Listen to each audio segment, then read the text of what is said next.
Instagram viral crop ടോപ്പിൻ്റെ pattern making മുന്നേ 2 video ആയിട്ട് അപ്ലോഡ് ചെയ്തിട്ടുണ്ട്. ഈ വീഡിയോയിൽ പാറ്റേൺ വെച്ചിട്ട് മെയിൻ ഫാബ്രിക്കിലും ലൈനിങ് ഫാബ്രിക്കിലും എങ്ങനെ കട്ട് ചെയ്യാമെന്നാണ് കാണിക്കുന്നത്. സിമ്പിളാണ്. നമ്മൾ റെഡിയാക്കി വെച്ച പാറ്റേൺ ഫാബ്രിക്കിൽ നിവർത്തി വെച്ച് ഒരു 1/4 ഇഞ്ച് വിട്ട് കട്ട് ചെയ്യുക.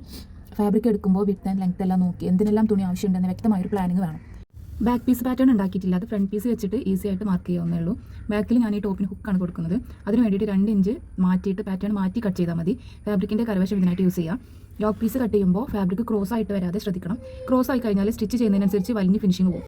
ആദ്യം സാറ്റിൻ്റെ ലൈനിങ്ങുകളൊക്കെ കട്ട് ചെയ്ത് മാറ്റി വെക്കുക. അതിനുശേഷം ആ ലൈനിങ് വെച്ചിട്ട് സാറ്റിൻ്റെ ലൈനിങ് വെച്ചിട്ട് നോർമൽ ലൈനിങ് ഉണ്ടല്ലോ, നമ്മൾ കൊടുക്കാൻ ഉദ്ദേശിക്കുന്ന നോർമൽ ലൈനിങ്ങിൽ കട്ട് ചെയ്യുക. അങ്ങനെ ഇതിന് ടോട്ടൽ യോക്ക് പീസായിട്ട് 3 പീസ് വേണം. ഒന്ന് നോർമൽ ലൈനിങ്, പിന്നെ അതിൻ്റെ മേലെ സാറ്റിൻ്റെ ലൈനിങ്, പിന്നെ അതിൻ്റെ മേലെയാണ് നമ്മൾ വർക്ക് മെറ്റീരിയൽ കൊടുക്കുന്നത്. കട്ട് ചെയ്യുമ്പോൾ ഇതുപോലെ നിവർത്തി വെച്ചിട്ട് കട്ട് ചെയ്ത് കഴിഞ്ഞാൽ നമുക്ക് കുറേ കൺഫ്യൂഷൻസ് കട്ട് ചെയ്യുന്ന സമയത്ത് ഉണ്ടാകുന്ന കുറേ കൺഫ്യൂഷൻസ് ഒഴിവാക്കാൻ പറ്റും. അതായത് തുണി നേരെയാണ് നിൽക്കുന്നത്, അതുപോലെ എല്ലാ സൈഡ് ഒന്നിച്ചാണോ, ഉള്ളിൽ മടങ്ങി നിൽക്കുന്നുണ്ടോ, അങ്ങനത്തെ കുറേ കൺഫ്യൂഷൻസ് ഉണ്ടാവുമല്ലോ നമുക്ക് വെട്ടുന്ന സമയത്ത്. അതൊക്കെ ഒഴിവാക്കാനായിട്ട് ഇതുപോലെ നിവർത്തി വെച്ചിട്ട് കട്ട് ചെയ്താൽ ആ ഒരു പ്രശ്നമൊക്കെ ഒഴിവാക്കാനായിട്ട് പറ്റും. കട്ടിംഗ് ഒക്കെ കഴിഞ്ഞതിന് ശേഷം എല്ലാം ഇതുപോലെ ഒന്ന് നിവർത്തി വെച്ച് നോക്കുക, ഒക്കെ കറക്റ്റായിട്ട് കിട്ടിയിട്ടില്ലെന്ന് നോക്കുക. ബാക്കി ലൈനിങ്ങളൊക്കെ കട്ട് ചെയ്ത് ഫിനിഷ് ചെയ്ത് മാറ്റി വെക്കുക. വർക്ക് മെറ്റീരിയലിൻ്റെ സ്ലീവ് ആദ്യം തന്നെ കട്ട് ചെയ്ത് വെക്കണം. എനിക്ക് ഫാബ്രിക് കുറച്ച് കുറവായിരുന്നു, അത് കാരണം സ്ലീവിൻ്റെ സൈഡൊക്കെ ജോയിൻറ്റ് പീസ് വെച്ചിട്ട് സ്റ്റിച്ച് ചെയ്യേണ്ടി വന്നിട്ടുണ്ട്. കസ്റ്റമർ വർക്ക് മെറ്റീരിയലിൻ്റെ ഹെവി സൈഡ് സ്ലീവിലും യോക്ക് പോർഷനിലും വേണം പറഞ്ഞിട്ടുണ്ടായിരുന്നു.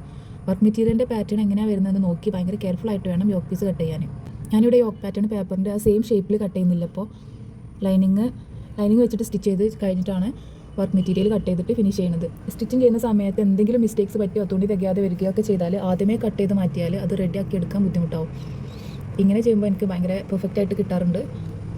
സ്റ്റിച്ചിങ് വീഡിയോ നെക്സ്റ്റ് പാർട്ടിലിടാം. അതുപോലെ സ്ലീവ് കട്ട് ചെയ്യുമ്പോൾ ആദ്യമേ തന്നെ മെയിൻ ഫാബ്രിക്കിൽ കട്ട് ചെയ്യരുത്. വർക്കുള്ള മെറ്റീരിയൽ കട്ട് ചെയ്യാതെ ലൈനിങ് ഫാബ്രിക്കിൽ കട്ട് ചെയ്ത ശേഷം വർക്ക് മെറ്റീരിയൽ കട്ട് ചെയ്താൽ മതി. നേരത്തെ പറഞ്ഞ ഇഷ്യൂ ഒഴിവാക്കാൻ ഇത് സഹായിക്കും. യോക്കും ഷോൾഡറും സ്റ്റിച്ച് ചെയ്ത ശേഷമാണ് ഞാനിതിൻ്റെ കോളർ കട്ട് ചെയ്യുന്നത്.